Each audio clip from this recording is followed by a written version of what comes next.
എല്ലാവർക്കും 24 കേരള ഗോൾഡ് എന്ന യൂട്യൂബ് ചാനലിലേക്ക് സ്വാഗതം. സ്വർണം വാങ്ങുമ്പോൾ ഇക്കാര്യം ഓർമ്മിക്കുക.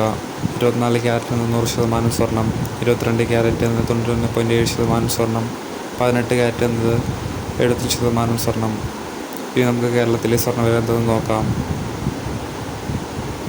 കേരളത്തിൽ ഇന്നത്തെ 18 ക്യാരറ്റ് സ്വർണ്ണവില 1 ഗ്രാമിന് 17 രൂപ കൂടി 5494 രൂപയായി.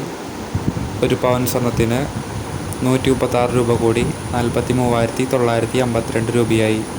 ഇന്നത്തെ 22 ക്യാരറ്റ് സ്വർണ്ണവില 1 ഗ്രാമിന് 21 രൂപ കൂടി 6715 രൂപയായി. 1 പവൻ സ്വർണത്തിന് 168 രൂപ കൂടി 53,720 രൂപയായി. 24 ക്യാരറ്റ് സ്വർണ്ണവില 1 ഗ്രാമിന് 22 രൂപ കൂടി 7325 രൂപയായി. 1 പവൻ സ്വർണത്തിന് 176 രൂപ കൂടി 58,600 രൂപയായി. വിലയിലെ മാറ്റവുമായി നാളെ കാണാം. ബൈ.